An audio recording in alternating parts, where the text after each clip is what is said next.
Flavio Briatore, the name not many new F1 names know about, is perhaps one of the most controversial figures in the world of F1. Even after being banned from the FIA, he cannot be kept out of the news, as he's involved in the sport one way or another. And the recent announcement by Alpine to have him on board as an advisor has surprised a lot of people. Flavio doesn't care about them one bit and looks forward to his new role. But what led to his ban is a dark chapter in the history of F1. Background: Flavio was born in the year 1950 in Verzuolo, a mountainous region of Piedmont. From a very young age, he was a very disagreeable child. He earned himself the nickname Tribula, someone who would do anything to get what he wanted, and that included trickery, fraud, and manipulation. He started his business journey close to his native town and opened a hotel after his nickname, but it didn't work as well as he expected. This seems to have woken up the trickster in him. He moved to Milan and worked in finance for a company that went bankrupt, and Mr. Tribula was the one who played his role in its collapse. This incident seemed to have opened ways for him to make money without worrying much about the consequences. Flavio thought that if he could gather a group of tricksters, not only would it be difficult for something to go wrong, but he would also make a large amount of money.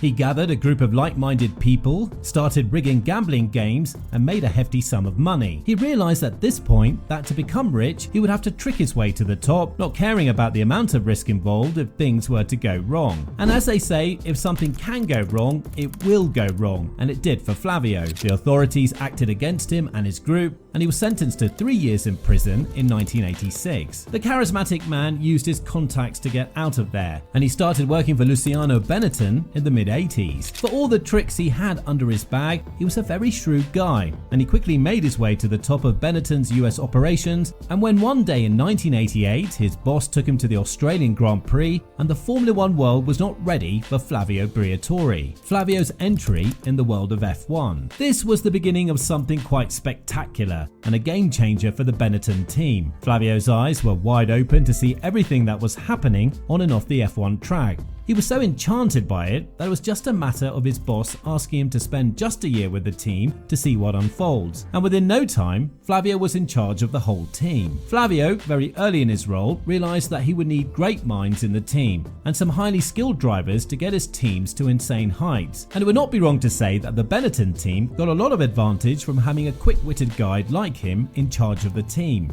He brought the famous designer John Barnard, whom he described as the best designer in Formula One. And after his first race with Jordan in 1991, Michael Schumacher ended up signing with Benetton, and the engineering team got boosted with some sound technical staff.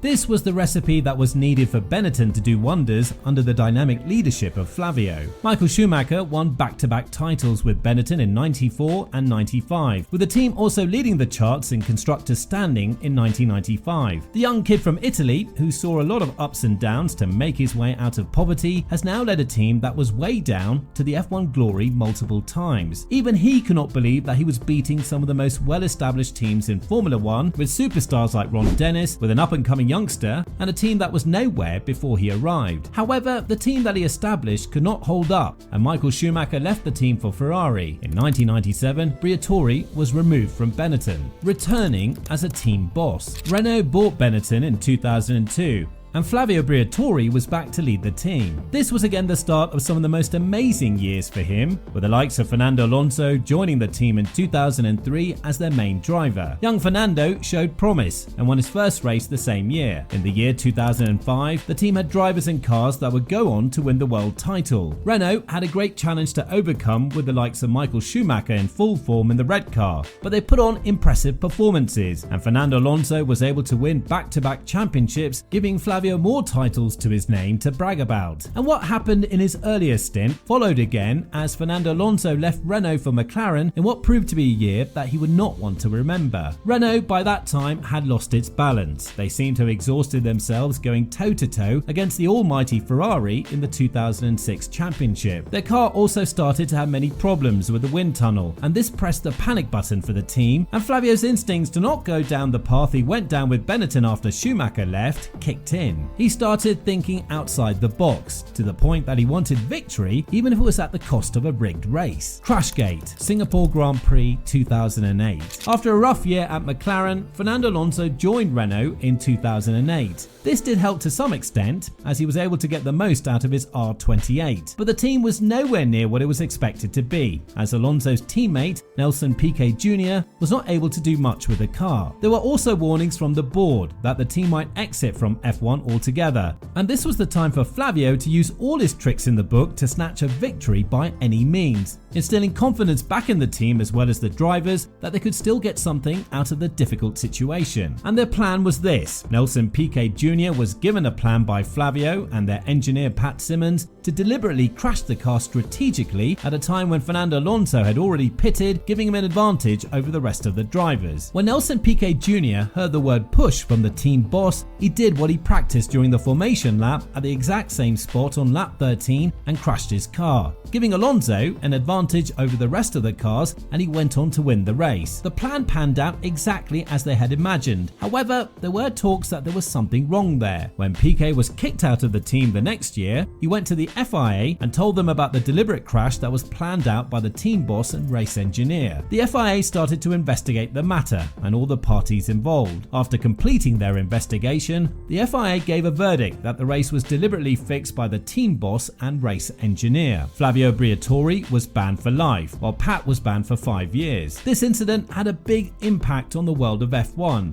Felipe Massa, who was one of the top drivers that year, had sued F1 because had the incident not happened, he might have gone on to win the World Championship. Although he was banned for life, he's still around the sport, especially as a manager to Fernando Alonso. And when you have a witty guy like him who's seen and done it all, you cannot keep him out of the talks. Remember the Oscar Piastri situation when Alonso declared that he would be leaving Alpine for Aston Martin, and Alpine announced Oscar as their new driver, and he wasted no time to deny their claims and went on to join McLaren. In this drama, Flavio played the main role in having Alonso leave for Aston Martin to get a better and more lucrative contract. Even at that age, Flavio had his tribulus spirit in him. And if that wasn't enough for you, how about him making a comeback as an advisor to the team he just left in pieces, Alpine? Although his role has been limited to certain areas of scouting raw talent and making changes in the current structures, the mastermind of Flavio may prove to be a game changer for Alpine in what is their desperate attempt to raise the team from the current situation.